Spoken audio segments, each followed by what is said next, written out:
नमस्कार, मैं डॉक्टर सलील Kumar, associate professor आपका केआरएम डीएवी कॉलेज नकोदर की ऑनलाइन डीएवी डिजिटल पाठशाला में स्वागत करता हूं। हम इस वीडियो में संस्कृत अनुवाद एवं संस्कृत शिक्षण से संबंधित कुछ आवश्यक एवं सामान्य बातें करने जा रहे हैं। Punjab school education board Mohali के +1 एवं +2 के संस्कृत विषय के लिए निर्धारित सिलेबस के अनुसार एवं गुरु नानक देव यूनिवर्सिटी अमृतसर के बीए द्वितीय सेमेस्टर एवं बीए चतुर्थ सेमेस्टर के संस्कृत विषय के लिए निर्धारित सिलेबस के अनुसार संस्कृत अनुवाद एवं संस्कृत शिक्षण से संबंधित वीडियो नंबर 5 अर्थात पंचम भाग को हम प्रस्तुत कर रहे हैं। हम इस वीडियो में संप्रदान एवं अपादान कारक के विषय में बातचीत करेंगे। हम इससे पहले जो है 9 पाठ कर चुके हैं। अब हमारा ये 10वां पाठ आरंभ होता है। तो इसमें हम एक बार इनकी विभक्तियों को देखेंगे। पहले जैसे देव शब्द है, देवै देवौ देवा, ये कर्ता है। पहली विभक्ति में कर्ता होता है। देव का मतलब एक देव, देवो मीन 2 देव और देवा मीन बहुत देव अर्थात सब देव। दूसरी विभक्ति देवम देवौ देवान, देवम देवौ देवान। इसका अर्थ होता है, देवम का अर्थ होता है देव को, देवो मीन 2 देवों को, देवान मीन बहुत देवों को या सब देवों को। दूसरी विभक्ति को हम कर्म कहते हैं। ये कर्म कारक होता है जिसकी अनुवाद करने में निशानी होती है को। फिर है तृतीय विभक्ति देवेन देवाभ्याम देवई। ये तीसरी विभक्ति जो है इसको ये कर्म कारक होता है, ये से द्वारा, यानी कि देवेन का अर्थ होता है देव से या देव के द्वारा। देवाभ्याम मीन 2 देवों से या 2 देवों के द्वारा। देवई मीन सब देवों से या सब देवों के द्वारा। चौथी विभक्ति है देवाय देवाभ्याम देवेभ्य।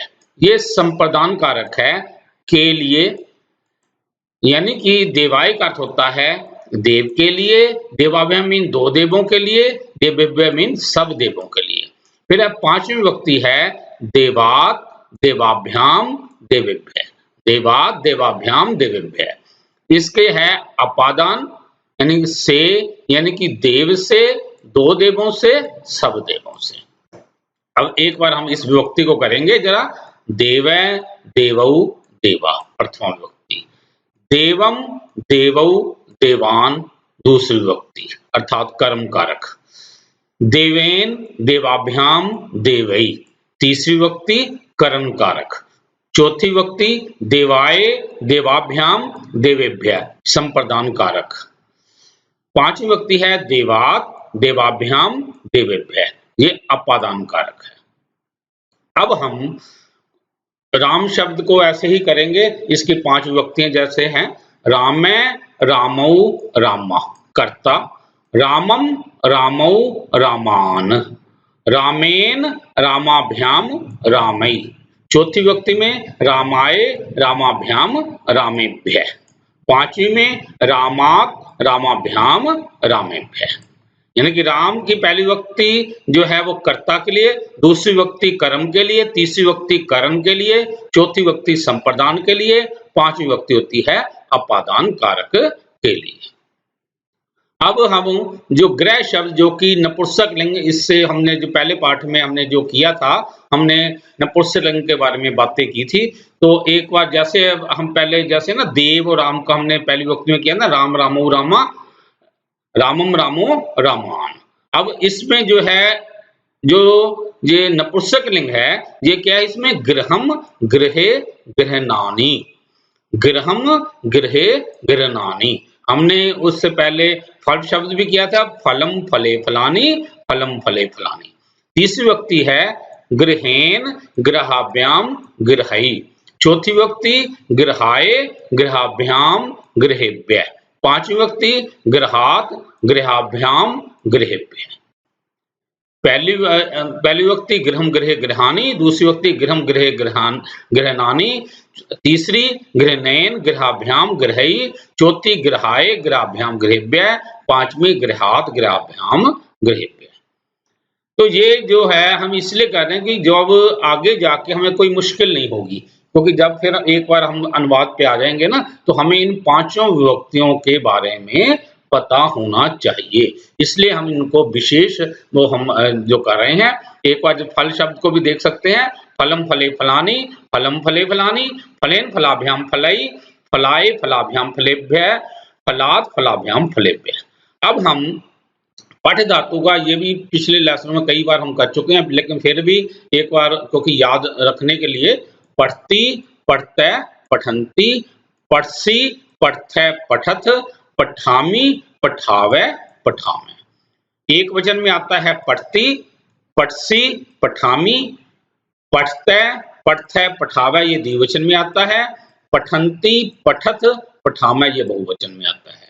प्रथम पुरुष में पठती, पठतै, पठन्ति, मध्यम पुरुष में पठसि, पठथै, पठथ, पठामि, पठावै, पठामः। तत्पश्चात अब हम एक बार जो है कि हमने जो कारक किए हैं, अब एक बार उनकी रिवीजन करेंगे। अब जैसे कर्ता, कर्ता किसको कहते हैं? क्रिया के करने वाले को कर्ता कहते हैं। जो क्रिया को करता है उसको हम कर्ता कहते हैं। और कर्ता में प्रथमा विभक्ति होती है, यथा रामे गच्छति, रामे गच्छति यानी राम जाता है। देवे पठती, देव पढ़ता है। यहाँ इन वाक्यों में राम और देव ये दोनों करता है, क्योंकि ये दोनों है ना क्रिया कर रहे हैं। राम जा रहा है, देव पढ़ रहा है। इसलिए इस सेंटेंस में पहले में रामे गच्छति में राम जो है करता है, देवे पढ़ती में देव जो है ये करता है। अब हम कर्म पर दूसरा जो कारक है कर्म, उस पर आते हैं। जिस पर क्रिया का असर पड़े उसे कर्म कहते हैं। जिस पर क्रिया का असर पड़े उसे कर्म कहते हैं। और कर्म में द्वितीय विभक्ति होती है, यथा। अब पहले हमने कर्ता में पढ़ा था राम जाता है, यहाँ पर क्या है? रामे विद्यालयम गच्छति, राम विद्यालय को जाता है, राम विद्यालय को जाता है। अब वो था ना देव पढ़ती, देव पढ़ता है, यहाँ पर क्या है? देव पुस्तकम पढ़ती। अब इसमें क्या है? कर्म जो है इन वाक्यों में ये जो है ऐड हो गया है। अब जैसे राम स्कूल जाता है, देव पुस्तक पढ़ता है। यहाँ पर जो ये देखो ना, जाना और पढ़ना क्रिया का क्रमशः स्कूल और पुस्तक पर प्रभाव पड़ता है, इसलिए इन वाक्यों में स्कूल और पुस्तक कर्म है। ये जो है इसमें जो है विद्यालयम यानी विद्यालयम जो लिखा है ये कर्म है, और यहाँ पर जो है पुस्तक है ये कर्म है। यानी कि देव कौन सा कर्म कर रहा है? पुस्तक को पढ़ने का। राम कहाँ जा रहा है? राम जो है विद्यालय को जा रहा है, यानी कि ये जो है इसलिए इसमें हमें कर्म। अब हमें इससे अगले पर चलना है कर्म।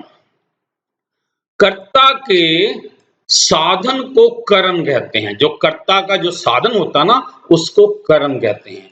अर्थात जिसकी सहायता से कार्य निष्पन्न होता है या जो कार्य की निष्पत्ति में सहायक होता है उसे करण कहते हैं। और करण में तीसरी विभक्ति होती है और सहायक योग में भी तीसरी विभक्ति का प्रयोग किया जाता है। एक और वो देखेंगे, यानी कर्ता का जो साधन, यानी कि कर्ता जो किसी कार्य करने के लिए किसी चीज का सहारा ले रहा है उसको करण कहते हैं। अर्थात जिसकी सहायता से कार्य निष्पन्न होता है या जो कार्य की निष्पत्ति में सहायक होता है उसको करण कहते हैं। वो करण में तीसरी विभक्ति होती है। इसके अलावा कहा है कि सह के योग में भी तीसरी विभक्ति होती है। सह का मतलब होता है साथ। अब हमें सेंटेंस पर आते हैं। हमने इससे पहले जो कर्ता में किया था कि राम जाता है, रामे गच्छति। फिर हमने उसके बाद में जो है कि राम कहाँ जाता है? विद्यालय, रामे विद्यालयम गच्छति। अब हम कर रहे हैं कि राम विद्यालय कैसे जाता है? राम विद्यालय पैरों से जाता है। रामे पादाभ्याम विद्यालयम गच्छति, राम पैरों से विद्यालय जाता है। अब ये देखो क्योंकि पैर दो हैं तो इस कारण तीसरी विभक्ति का द्विवचन का यहाँ पर उसने प्रयोग किया है। और यदि अब इस अगला सेंटेंस, यदि हाथी पैरों से मंदिर जाता है, यदि हाथी जा रहा है, अब हाथी में पैर क्योंकि उसके चार होते हैं इसलिए बहुवचन का प्रयोग किया गया है। गजय पादई देवालयम गच्छति, गजय पादई देवालयम गच्छति, हाथी जो है पैरों से देवालय को जाता है। अगला है देव कलमेन लेखम लिखती। अब देव लिखता है, ये तो हो गया ना, देव करता है और लिखना क्रिया। अब देव लेख को लिखता है, ये कर्म हो गया। अब देव लेख को किस चीज से लिख रहा है? कलम से, मतलब पेन से वो लिख रहा है। तो यहाँ पर हमने जो तीसरी व्यक्ति का प्रयोग किया है, तीसरी व्यक्ति के एक वचन का यहाँ पर हमने प्रयोग किया है। अगला सेंटेंस है स रामेन स गच्छति, वह राम के साथ जाता है।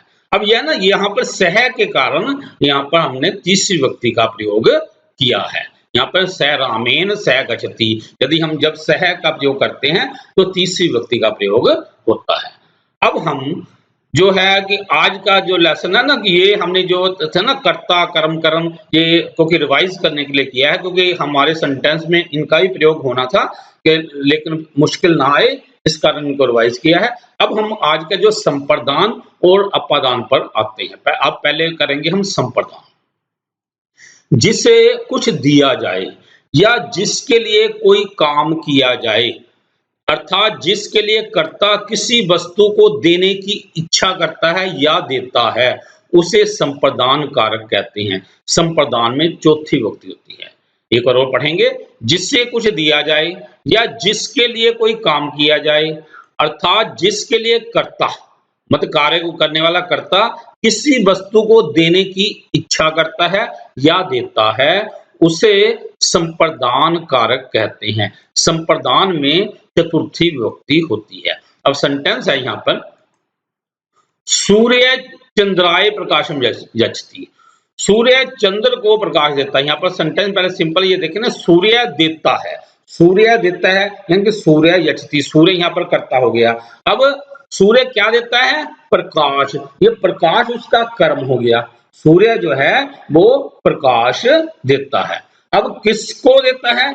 चंद्र को। अब मतलब इसमें इस कारण यहाँ पर जो है चौथी व्यक्ति का प्रयोग यहाँ पर किया गया, क्योंकि चंद्र यहाँ पर जिसको वो चीज दे रहा है ना, उसमें चौथी व्यक्ति का प्रयोग होता है। यहाँ हमने पढ़ा ना कि जिसके लिए कर्ता किसी वस्तु को देने की इच्छा करता है या देता है, तो यहाँ पर वो सूर्य जो है चंद्र को प्रकाश दे रहा है। तो यहाँ चंद्र में चौथी व्यक्ति का प्रयोग होता है। अब इसमें ना कई बार कंफ्यूजन हो जाता है कि बच्चे यहाँ पे लिख देते हैं सूर्य चंद्रम प्रकाशम यच्छति, ऐसे लिख देते हैं। अब यहाँ पर समझने वाली बात यह है कि इसमें कर्म क्या है और संप्रदान क्या है। यहाँ पर कर्म क्या है? प्रकाश, कि वो जो है सूर्य क्या काम कर रहा है? प्रकाश देने का काम कर रहा है। इस कारण प्रकाश में दूसरी व्यक्ति है और जिसको वो चीज दे रहा है उसमें चौथी व्यक्ति। मतलब ये इस बात को देखना है, मतलब को के चक्कर में नहीं फंस जाना। हम आगे है नृप अनुशासनाएं दंडयति, राजा अनुशासन के लिए जुर्माना करता है। अब राजा दंडयति, राजा जुर्माना करता है। दंडयति नृप, दंडयति राजा जुर्माना करता है। अब वो किसके लिए? अनुशासन के लिए। यहाँ पर संप्रदान मतलब जिसके लिए, तो ये जो है चौथी व्यक्ति। यहाँ पे हमने पढ़ा था ना कि जिससे कुछ दिया जाए या जिसके लिए कोई काम किया जाए, तो यहाँ उसके लिए कोई काम किया जा रहा है, तो इसलिए यहाँ पर चौथी व्यक्ति का प्रयोग किया गया है। अनुशासनाए, अनुशासन के लिए चौथी व्यक्ति का यहाँ पे प्रयोग आ गया। फिर आगे है सेंटेंस छात्र पठनाय विद्यालयम गच्छति, छात्र पढ़ने के लिए स्कूल जाता है। अब यहाँ पे क्या है सेंटेंस? पढ़ने के लिए स्कूल जाता है। यहाँ पर जो उसकी जो है ना क्रिया, मेन क्रिया तो यहाँ पर यह है ना कि विद्यार्थी जाता है, विद्यार्थी जाता है, छात्र गच्छति हमने ये बना दी। अब विद्यार्थी कहाँ जाता है? विद्यालय को, ये हो गया कर्म हो गया हमारा विद्यालय। अब क्या है वो उसका कार्य क्या? पढ़ने के लिए। अब पढ़ने, इसमें जो हम जो होते हैं ना जो धातु है, इसका हम शब्द रूप बनाते हैं, क्योंकि उसका जो है ना ये एक तरह से उसका जो है इस संप्रदान में आ रहा है कि पढ़ने के लिए। तो यहाँ पर हमारा ये बन जाएगा जो है चौथी व्यक्ति। इसका हमने पठ धातु में न लगा के इसको हमने एक शब्द रूप बना दिया है। तो ये पठनाय, पठनाय खेलने के लिए ऐसे बन जाएगा क्रीडनाय। मतलब क्रीडन शब्द जो है ना क्रीड धातु में हम न आगे लगा देंगे, तो ऐसे ये हमें ये बना लेने होते हैं सेंटेंस। इस जो है धातु में हमें न लगाकर उसको शब्द रूप बना देते हैं, तो ऐसे ये चल जाता है। मतलब इसमें हमें बस ये देखना होता है कि मेन क्रिया कौन सी है। यहाँ पर मेन क्रिया कौन सी है, जाना मेन क्रिया है, तो ये यहाँ पर हमने लगा दिया गच्छति।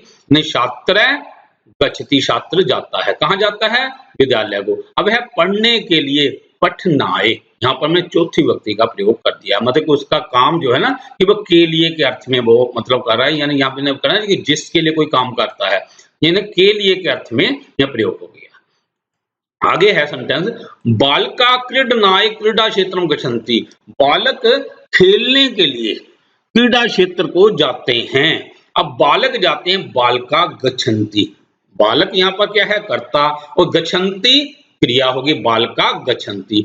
बालक कहाँ जाते हैं, क्रीडा क्षेत्रम, मतलब खेल के मैदान, तो ये क्रीडा क्षेत्रम। अब क्रीडन में क्रीड धातु है, इसमें न आगे लगा दिया तो ये शब्द रूप बन गया, जिसमें चौथी व्यक्ति ये बन गया, बालका क्रीडनाय क्रीडनाय क्रीडा क्षेत्रम गच्छन्ति। अब अपादान, जिससे पृथकता अलग होना पाया जाए, अर्थात जिस किसी एक वस्तु का किसी अन्य वस्तु से वियोग पाया जाए, तो जिस वस्तु या स्थान में वियोग होता है उसे अपादान कहते हैं। अपादान में 5 विभक्ति होती है। एक बार वो इसको देखेंगे, जिससे पृथकता यानी अलग होना पाया जाए, जिस चीज मतलब जहां से कोई चीज अलग हो रही हो, अर्थात जिस किसी एक वस्तु का किसी अन्य वस्तु से जहां पर कोई वियोग हो जाता है, तो जिस वस्तु या जिस स्थान में वियोग होता है वहां अपादान कारक होता है, वहां पर अपादान कारक होता है। अपादान में 5 विभक्ति, हमने 5 विभक्ति वहां पे लगा देनी है। देव की 5 विभक्ति क्या होती है, देवात देवाभ्याम देवेभ्य, देवात देवाभ्याम देवेभ्य, फलात फलाभ्याम फलेभ्य, ये 5 विभक्ति हमें लगाना। अब ये सेंटेंस है, राम गृहात विद्यालयम गच्छति, राम घर से विद्यालय जाता है। अब इसमें देखें ना कि राम जाता है, राम है गच्छति, राम जाता है। अब कहाँ जाता है, विद्यालय को, ये कर्म हो गया। अब कहां से जाता है, मतलब कहां से वो अलग हो रहा है, जाने के लिए कहीं से तो वो युक्त हो रहा है, कहीं से अलग हो रहा है, वो गृह से अलग हो रहा है। इस कारण यहाँ पर 5वीं विभक्ति का प्रयोग हम कर रहे हैं। राम गृहात विद्यालयम गच्छति। अगला सेंटेंस है, राम गृहात पठनाय स्कूटरेण विद्यालयम गच्छति, यानी कि इसमें हमने कोशिश किया कि जो है कि कर्ता कर्म करण संप्रदान हमने सभी को यहाँ पर हमने डाला इस सेंटेंस में। अब राम है गच्छति, राम जाता है, राम देखो राम कर्ता हो गया, राम है गच्छति। अब राम कहाँ जाता है, विद्यालय को, ये कर्म हो गया। अब वो राम विद्यालय को कैसे जाता है, मतलब किस चीज की हेल्प से जाता है, वो स्कूटर की हेल्प ले रहा है, स्कूटरेन, यहाँ पर हो गया 3री व्यक्ति का प्रयोग। अब राम क्या करने के लिए जाता है, वो पढ़ने के लिए जाता है, तो ये पठन हमने 4थी व्यक्ति का प्रयोग कर दिया है। राम कहां से, गृहात, तो इसमें हमने जो है अभी जो है कर्ता कर्म करण संप्रदान अपादान सभी का यहाँ पे हमने प्रयोग कर दिया। कि राम यहाँ पर क्या है, कर्ता, और विद्यालय कर्म, स्कूटरेन करण, पठनाय जो है ये संप्रदान का हमने प्रयोग किया है, गृहात यहाँ पर अपादान का प्रयोग किया है। आगे है, वृक्षेभ्य फलानि पतन्ति, वृक्षों से फल गिरते हैं। अब वृक्षेभ्य फल जो है कहां से अलग हो रहे हैं, वृक्षों से। अब वृक्ष ज्यादा है, इस कारण यहाँ पर 5वीं का बहुवचन प्रयोग किया गया है। वृक्षेभ्य बानरा कूदन्ति, वृक्षों से बंदर कूदते हैं, वृक्षों से बंदर मतलब नीचे को कूदते हैं, वृक्षों से बंदर जो है ऊपर से ना नीचे वो छलांग लगा रहे हैं, यानी वो वहां से अलग हो रहे हैं। या छलांग लगाते समय ना कि एक टहनी से दूसरी टहनी पे वो जा रहे हैं, तो यानी कि वो अलग हो रहे हैं। इस कारण यहाँ पे जो है 5वीं विभक्ति का प्रयोग किया गया है। अब क्या है, भिक्षुक ग्रामात ग्रामम गच्छति, भिखारी एक ग्राम से दूसरे ग्राम को जाता है। भिक्षुक ग्रामात ग्रामम गच्छति, यानी कि एक ग्राम से, अब देखो भिक्षुक जाता है, भिक्षुक जो है गच्छति मतलब वो जा रहा है, मतलब अब क्या है, वो भिक्षुक है गच्छति, भिक्षुक है गच्छति। अब वो कहाँ जाता है, ग्राम को, कहां से, एक ग्राम फिर दूसरे ग्राम, मतलब ग्राम से एक ग्राम को छोड़कर फिर दूसरे ग्राम को वो जा रहा है। तो जहां से अलग होगा तो यहाँ पर ग्रामात 5वीं विभक्ति लगी, जिस ग्राम को जाएगा तो यहाँ पर दूसरी विभक्ति का प्रयोग होगा। अब हमें तो कुछ पुल्लिंग शब्दों को देखना है, क्योंकि अब इसके बाद में हम पांचवी व्यक्ति का जो है कि मेन सेंटेंस हम करेंगे। अब नाखून, नख, कान की, कर्ण, दांत की, दंत, ठोडी, चिबुक, गेहूं की गोधूम। अब इसमें ध्यान में रखना है कि ये कुछ शब्द जो हैं कि देखने में नपुंसक लगते हैं, लेकिन वे पुल्लिंग में है। जैसे गेहूं शब्द है, ये गोधूम, ये पुल्लिंग में आएगा। अब उड़द है, उड़द माश, ये भी पुल्लिंग में आता है। सरसों, अब सरसों की संस्कृति है सरशप, ये भी पुल्लिंग में आता है। अब हाथ, ये वैसे ही हम पहले भी पढ़ चुके हैं, तो फिर भी हमने दोबारा लिख लिया, ये भी पुल्लिंग में आता है। केश, ये भी पुल्लिंग में आता है। ओंठ, ओष्ठ, ये भी पुल्लिंग में आता है। कंधा, स्कंद, पुल्लिंग शब्द है। चना, चनक, ये भी पुल्लिंग शब्द है। चावल, टंडुल, ये भी पुल्लिंग शब्द में आता है। तिल, ये भी पुल्लिंग शब्द है, तिल है। गला, कंठ, ये भी पुल्लिंग शब्द है। अंगूठा, अंगुष्ठ, ये पुल्लिंग शब्द है। हथेली, करतल, ये भी पुल्लिंग शब्द में आता है। जो, यव, ये भी पुल्लिंग शब्दों में आता है। मूंग, मुग्ध, ये भी पुल्लिंग शब्दों में आता है। लड्डू, मोदक, ये भी पुल्लिंग शब्दों में आता है। अब एक बार 23 से कर लेते हैं। नाखून की नख, कंधे की स्कंध, कान की कर्ण, चने की चनक, दांत की दंत, चावल की टंडुल, ठोडी की चिबुक, तिल की तिलय, गेहूं की गोधूमें, गले की कंठ, उड़द की बांश, अंगूठा अंगुष्ठ, सरसों सर शप, हथेली करतल, हाथ हस्त, जो यव, बाल केश, मूंग मुग्ध, होंठ ओष्ठ, लड्डू लड्डू मोदक। अब हमें उदाहरण बाकी यहाँ पर दिए हुए हैं कि वह गेहूं के लिए घर जाता है। अब वह जाता है, सा गच्छति, बह जाता है, सा गच्छति। अब कहाँ जाता है, गृहम। अब गेहूं के लिए, अब गेहूं की संख्या हमने गोधूम पढ़ा है, इसमें पांचवी व्यक्ति का बहुवचन लगा दिया है, क्योंकि ये बहुवचन है। अब है, मैं बालकों के लिए लड्डू लाता हूं, मैं लड्डू देता हूं। अब अहम यच्छामि, मैं देता हूं। अब क्या है, लड्डू मोदकान, क्योंकि मोदक शब्द पुल्लिंग था, इस कारण मोदकान। अयम बालकेभ्यः मोदकान यच्छामि। बालक यहाँ पर चौथी व्यक्ति का प्रयोग किया गया है, जो के लिए संप्रदान है। अब है, मैं मोहन को रुपए क्यों देता हूं, तू मोहन को रुपए क्यों देता है। अब तू की त्वम, देता है यशसी, दा धातु है यशसी। अब है, क्योंकि किमर्थम, रुपए की रूप्यकानि, रूप्यक शब्द नपुंसक लिंग है, ये दूसरी व्यक्ति का जो है बहुवचन हमें यहाँ पर यूज किया। रूप्यकम, रूप्यके, रूप्यकाणि। अब है, मोहन को, अब मोहनाए। अब यहाँ पर कंफ्यूज नहीं हो जाना, कई बच्चे मोहनम लिख देते हैं, पर हमें यह ध्यान में रखना है कि वो मतलब किसको चीज दी जा रही है। तो यहाँ पर चौथी व्यक्ति का प्रयोग है। यक्ष धातु मतलब दा धातु के अर्थ में यहाँ पर जो है मोहनाए, ये संप्रदान है मोहन शब्द, इसलिए यहाँ पर चौथी व्यक्ति का प्रयोग है। रूप्यक शब्द कर्म है, इसलिए यहाँ पर दूसरी व्यक्ति का प्रयोग है। हिरन पानी के लिए तालाब को दौड़ते हैं। अब हरिना धावंती, हरिना दौड़ते हैं कहां पर, तडाग, तो तालाब को, तडाग मीन तालाब, यहाँ दूसरी व्यक्ति का प्रयोग है। पानी के लिए जलाए, पानी के लिए जलाए, चौथी व्यक्ति का प्रयोग है। अब आगे है, हाथी जल पीने के लिए तालाब पर जाता है, हाथी जल पीने। अब देखो, गजे गच्छति, हाथी जाता है। अब क्या है, तालाब पर, तडागम, वह तालाब पर, क्या है, जल को, यानी यहाँ पर जल क्या है, कर्म है। अब है जो पीने के लिए, अब जैसे ना पिप धातु में हमने जो है इसको शब्द रूप बना दिया, इसको संज्ञा बनाने के लिए हमने इसको मतलब है न लगाकर इसमें चौथी व्यक्ति का प्रयोग कर दिया, हमने यहाँ पर इसको संप्रदान बना दिया है।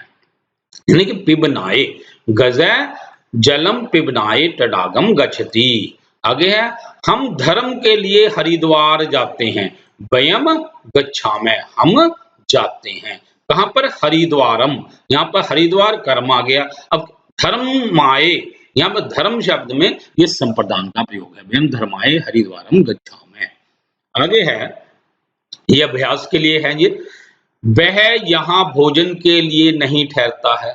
अब देखो, वह की होती है सा, यहाँ की अत्र, सा अत्र। अब है भोजन के लिए नहीं ठहरता है। भोजन में चौथी विभक्ति, भोजन शब्द नपुंसकलिंग है, चौथी विभक्ति क्या बन जाएगा, देव की तरह देवाए, ऐसी है भोजनाय, भोजन भोजनाय, ना स्था धातु में तिष्ठति, सा अत्र भोजनाय ना तिष्ठति। आगे है सेंटेंस, तू पशुओं और पक्षियों को क्या क्या देता है। अब तू की त्वम, पशु की संस्कृत होती है मृग, और पक्षी की होती है खग। को क्या क्या देता है, देखो पहले तो ये बनाओगे ना, त्वम किम किम यच्छसि, त्वम किम किम यच्छसि। अब किसको, यानी कि पशुओं को। अब यह है कि यहाँ पर उसमें जो है ना, जो है संप्रदान लग जाएगा। पशु की क्या होती है, मृग, मृग क्योंकि ज्यादा है इसलिए मृगेभ्य, पशु ज्यादा ना इसलिए मृगेभ्य, ऐसी खगेभ्य, खगेभ्य ये यहाँ पर और की होती है चा। अब सेंटेंस पूरा बनाते हैं, त्वम मृगेभ्य चा खगेभ्य किम किम यच्छसि। अगला है, क्या तुम वहां चने के लिए ही जाते हो। अब क्या की संस्कृत किम, तुम की त्वम, वहां की तत्र, किम त्वम तत्र, एव, अब क्या बनेगा, गच्छसि, त्वम के साथ में होता है ना गच्छसि, तो गच्छसि। तो अब ये के चनों के लिए, यह है चनक। अब चने को कि ज्यादा है तो और संप्रदान लगना ना, चनों के लिए संप्रदान, हमें चौथी व्यक्ति का बहुवचन लगाना है, तो क्या बनेगा, चन के भय। अब सेंटेंस बनाओ, देखो क्या बनेगा, किम त्वम तत्र चन के भय एव गच्छसि। अगला सेंटेंस है, बालक वहां लड्डुओं के लिए जाते हैं। अब यहां क्या बनेगा, बालका, बालका गच्छन्ति, बालक जाते हैं, ही का एव, बालका। अब यहाँ वहां की होती है तत्र। अब है लड्डुओं के लिए, लड्डुओं की क्या होती है, मोदक, मोदक।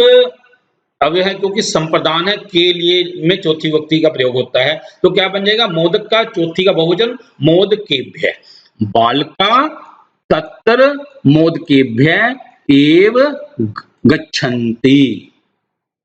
वे राम को क्या देते हैं और तू श्याम को क्या देता है।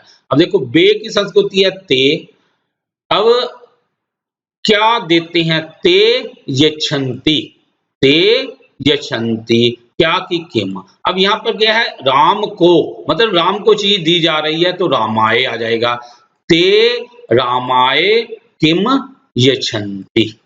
फिर आगे और की होती चा, तू की त्वम, त्वम, तू श्याम को क्या देता है, त्वम यच्छसि, त्वम यच्छसि श्यामाय किम। अब पूरा सेंटेंस एक बार करेंगे, ते रामाय, क्योंकि है ना ये संप्रदान है, कई बार इसका कंफ्यूजन हो जाता है कि कर्म लगता है, लेकिन यहाँ पर ये राम क्या है, ये संप्रदान है, देने का अर्थ में ये संप्रदान लग जाता है, मतलब बड़े ध्यान से करने पड़ते सेंटेंस।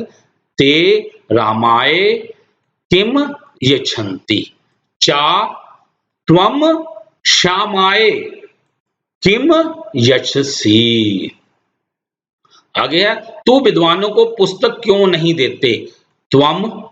अब यहाँ पर पुस्तकानि, किमर्थम ना यच्छसि, त्वम के साथ में यच्छसि। अब विद्वान की होती है बुद्ध, तो उसमें क्या बन जाएगा, चौथी में बुद्धेभ्य, विद्वान को ज्यादा है ना, जैसे देवेभ्य बन जाएगा। अब पूरा सेंटेंस करते हैं, त्वम बुद्धेभ्य पुस्तकानि किमर्थम ना यच्छसि।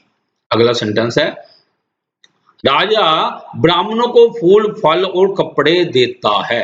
अब राजा की होती है निरपय, निरपय यच्छति, निरपय यच्छति, राजा देता है, क्या क्या देता है, वस्त्रानि, या और की चा, फलानि पुष्पानि, पुष्पानि फलानि च वस्त्रानि यच्छति। किनको? ब्राह्मणों को। अब ब्राह्मण के में की चौथी व्यक्ति का बहुवचन क्या बनेगा? ब्राह्मणेभ्य। अब सेंटेंस पूरा क्या बनेगा? नृपय ब्राह्मणेभ्य पुष्पाणि फलानि च वस्त्राणि यच्छति। ब्राह्मण राजा को आशीर्वाद देते हैं। अब यहां पर क्या है? ब्राह्मणा यच्छन्ति, ब्राह्मणा यच्छन्ति, ब्राह्मण देते हैं, ब्राह्मणा यच्छन्ति। क्या देते हैं? आशीर्वाद।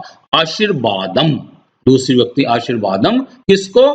निरपाय, मतलब वो निप शब्द यहां पर क्या आ गया? ये संप्रदान आ गया। ब्राह्मणा निरपाय आशीर्वाद, ब्राह्मणा निरपाय आशीर्वादम यच्छन्ति। धनिक निर्धन को धन और अन्न देता है। धनिक धनिक यच्छति, धनिक यच्छति, क्या देता है? धनम च अन्नम, धनम च अन्नम यच्छति, किसको? निर्धन को। अब निर्धन को मतलब निर्धन यहाँ पर क्या है? संप्रदान, तो यहाँ पर चौथी व्यक्ति लग रही है, निर्धनाय। धनिक निर्धनाय धनम च अन्नम यच्छति।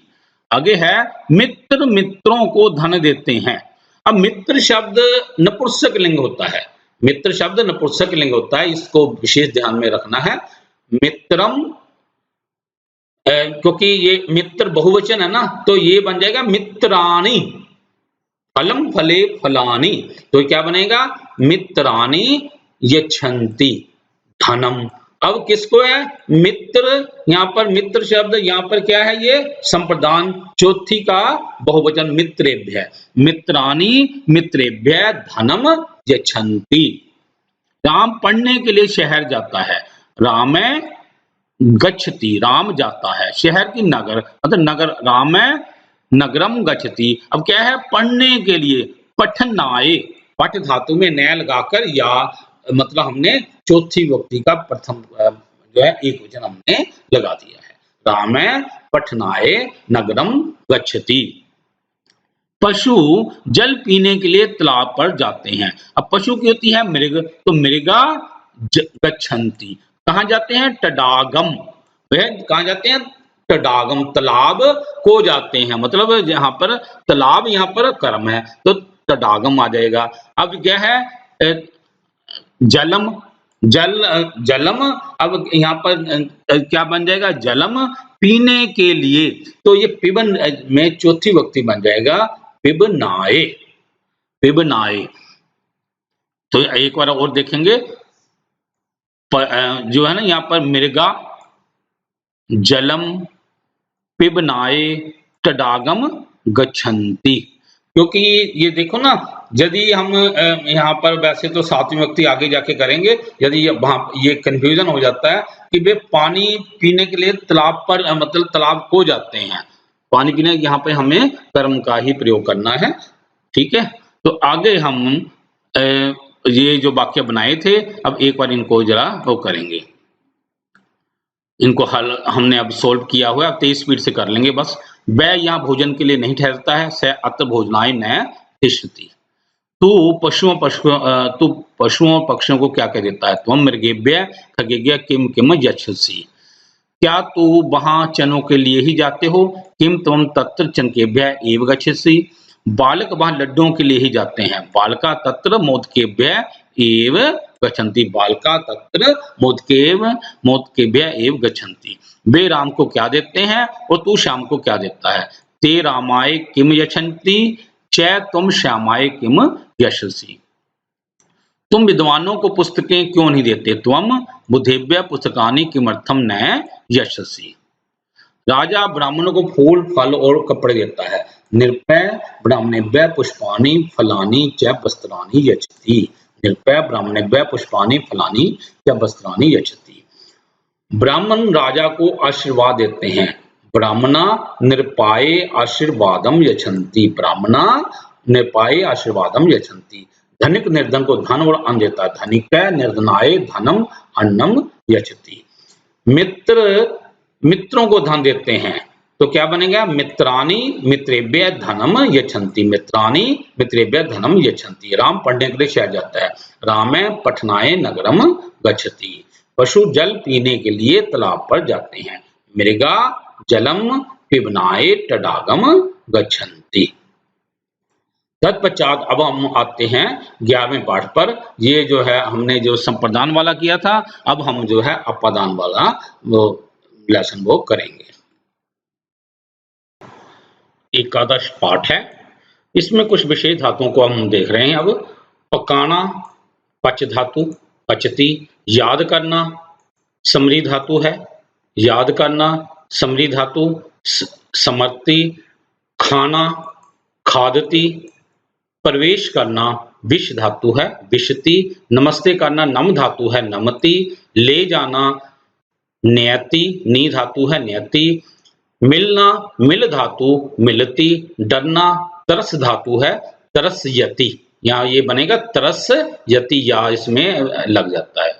रटना रट धातु, रटती। जपना जप धातु, जपती। एक और तेज स्पीड से हम इनको करेंगे। पकाना पच, पचती। याद करना समरी, समरती। खाना खाद, खादती। प्रवेश करना विष, विशति। नमस्ते करना नम, नमति। ले जाना नी, न्यति। मिलना मिल, मिलती। डरना तरस, तरस्यति। रटना रट, रटती। जपना जप, जपती। अब कुछ सैवसर्ग धातुएं हैं। इसमें क्या होता है कि जो धातुएं होती हैं उसमें कुछ उपसर्ग लगा देते हैं।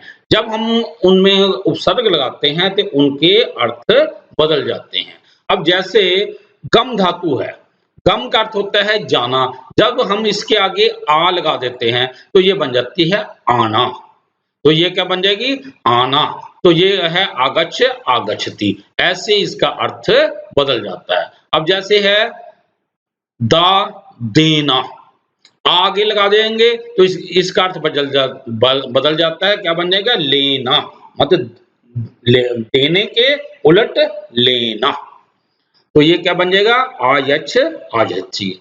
अब इसी प्रकार आ प्लस नी धातु है, आनयति। अब नी का अर्थ होता है ले जाना। अब क्या है? लाना। देखो ना, नी मीन ले जाना। अब आगे लगा देते हैं लाना, मतलब उसको वापस लाना। तो ये आनयति। अब निकलना, गम मीन होता है जाना। निर यदि आगे लगा देते हैं तो इसका अर्थ होता है निकलना। पत का अर्थ होता है गिरना। उत्पत्त का अर्थ होता है उड़ना।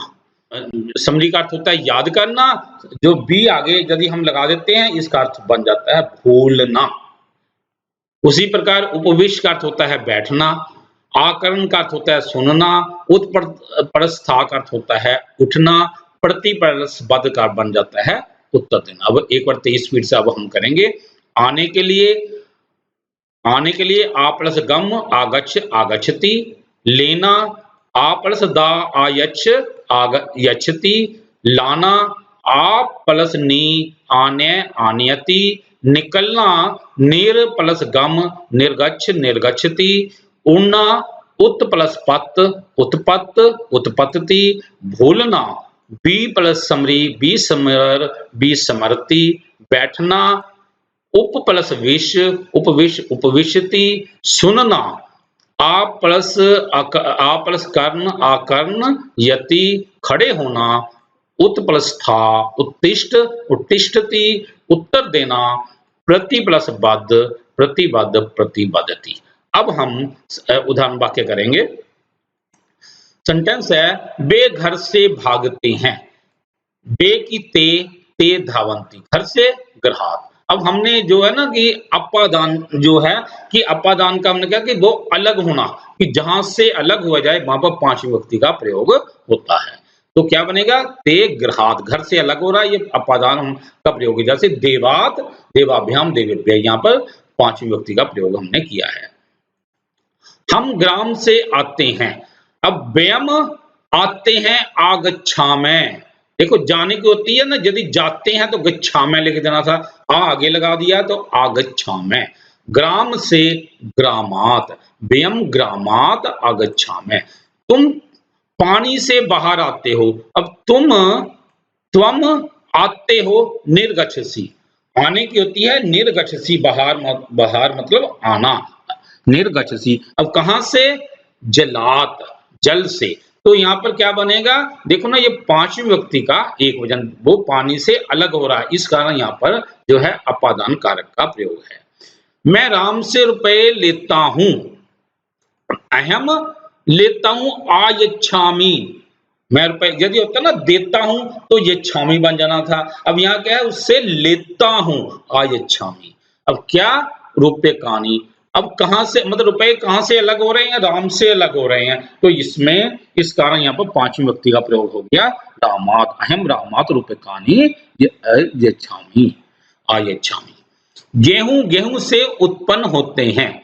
अब ये देखो, गेहूं गोधूमा, उद्भवंती उत्पन्न होते उद्भवंती, कहां से? गोधूमेभ्य, गेहूंओं से ही। तो यहाँ पर पांचवी का बहुवचन यहाँ पर प्रयोग हुआ है। देवा देवाभ्याम देवेभ्य, गोधूमेभ्य। गोधूमा, गोधूम शब्द पुल्लिंग होता है, इस कारण यहाँ पर गोधूमा लिखा है। शेर से वीर नहीं डरते हैं। अब देखो, सिंहात, शेर से, सिंहात, शेर से मतलब शेर से जो है ना कि इस कारण यह शेर में पांचवी व्यक्ति का प्रयोग यहाँ पर किया गया है।